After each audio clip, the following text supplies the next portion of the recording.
ಪ್ರತಿಯೊಬ್ಬರಿಗೂ ಪ್ರತಿ ಕಾಲ್ಗೂ ರೆಕಾರ್ಡ್ ಮಾಡಬೇಕಂತಿರುತ್ತೆ. ಆದರೆ ಈಗ ಇತ್ತೀಚೆಗೆಲ್ಲ ರೆಕಾರ್ಡೆಡ್ ಅಂತ ಅಡ್ವಾನ್ಸಾಗಿ ಗೊತ್ತಾಗುತ್ತೆ. ಇನ್ಕಮ್ ರಿಸೀವ್ ಇರ್ತಕ್ಕಂಥ ಎಲ್ಲ ಕಾಲ್ಸು ರೆಕಾರ್ಡ್ ಅಂತ ತೋರಿಸುತ್ತೆ. ಸೊ ಅದನ್ನು ನಾವು ಸ್ಟಾಪ್ ಮಾಡೋದು ಹೇಗೆ ಅಂತ ತೋರಿಸ್ತಾನೆ ಬನ್ನಿ. ನಾವು ಹಳೇದಿದೆ ಬಟ್ ಕಂಪ್ನಿದೆ, ಏನು ತೊಂದರೆ ಇಲ್ಲ. ಡೈಲರ್ ಅಂತ ಪ್ಲೇಸ್ಟೋರಲ್ಲಿ ಹೋಗ್ಬಿಟ್ಟು ಡೌನ್ಲೋಡ್ ಮಾಡಿ. ಸೊ ಇನ್ಸ್ಟಾಲೇಷನ್ ಅಂತ ತೋರಿಸುತ್ತೆ ಸೆಕೆಂಡ್ ಒನ್ನು. ಓಕೆನಾ, ಇಲ್ಲಿ ಇನ್ಸ್ಟಾಲ್ ಮಾಡ್ಕೊಳ್ಳಿ. 26.33 MB ಇದೆ, ಅದು ಬೇಗನೆ ಆಗುತ್ತೆ. ಡಿಪೆಂಡ್ ಅಪಾನ್ ನಿಮ್ಮ ವೈಫೈ ಆಗಿರ್ಬೋದು. ಓಕೆ, ಇಲ್ಲಿ ಡೌನ್ಲೋಡ್ ಆಯಿತು. ಡೌನ್ಲೋಡ್ ಆದ ತಕ್ಷಣ ಓಪನ್ ಮಾಡಿ. ಓಪನ್ ಅಂತ ಕೇಳುತ್ತೆ, ಓಪನ್ ಕೊಡಿ. ಓಪನ್ ಕೊಡಿದ್ಮೇಲೆ set this apps as default in PhonePe ಅಂತ ಕೊಡುತ್ತೆ. ಓಕೆ ಕೊಡಿ.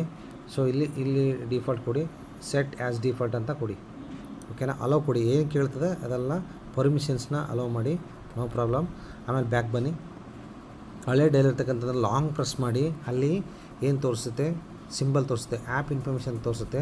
ಅಲ್ಲೇನು ಮಾಡಬೇಕು, ಓಪನ್ ಫೋರ್ ಸ್ಟಾಪ್ ಡಿಸೇಬಲ್ ಅಂತಿದೆ. ಆ ಡಿಸೇಬಲ್ ಟ್ಯಾಪ್ ಮಾಡಿ, ಡಿಸೇಬಲ್ ಆ್ಯಪ್ ಅಂತ ಹೊಡೀರಿ. ಆಮೇಲೆ ನಿಮ್ದು ಏನೋ ಪಾಸ್ವರ್ಡ್ ಪಿನ್ ಇದ್ದರೆ ಅದನ್ನು ನೋಡಿರಿ. ಓಕೆ, ಅದು ಎನೇಬಲ್ ಆಗುತ್ತೆ. ಅದಾದಮೇಲೆ ನೀವು ಡೈಲ್ ಏನು ಮಾಡಿದ್ರಲ್ಲ ಅದನ್ನು ತೊಗೊಬಂದ್ಬಿಟ್ಟು ಡೈಲರ್ ಪ್ಲೇಸಲ್ಲಿ ಇಡಿ.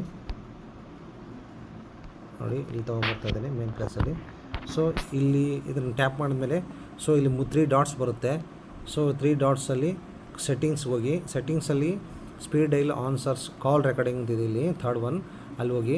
ಸೊ ರೆಕಾರ್ಡ್ ಕಾಲ್ ಆಲ್ ಅಂತಿದೆ. ನಿಮಗೆ ಆಲ್ ಬೇಕಾ ಅಥವಾ ಸ್ಪೆಸಿಫಿಕ್ ನಂಬರಿಂದನೇ ರೆಕಾರ್ಡ್ ಬೇಕಾ, ಅನ್ನೋ ನಂಬರಿಂದ ರೆಕಾರ್ಡ್ ಬೇಕಾ, ನಿಮ್ಮ ಚಾಯ್ಸದು. ಆಲ್ ರೆಕಾರ್ಡ್ ಆದರೂ ಮಾಡಿ. ಸೊ ಆಲ್ ರೆಕಾರ್ಡ್ ಅಂತ ಒತ್ತದೀನಿ ನಾನು, ನೀವೇನಾದರೂ ಮಾಡ್ಕೋಬೋದು. ಸೊ ತೊಂದರೆ ಇಲ್ಲ. ಸೊ ನೋಡಿ, ಈಗ ಒಂದು ನಂಬರಿಗೆ ಕಾಲ್ ಮಾಡ್ತೀನಿ ನಾನು.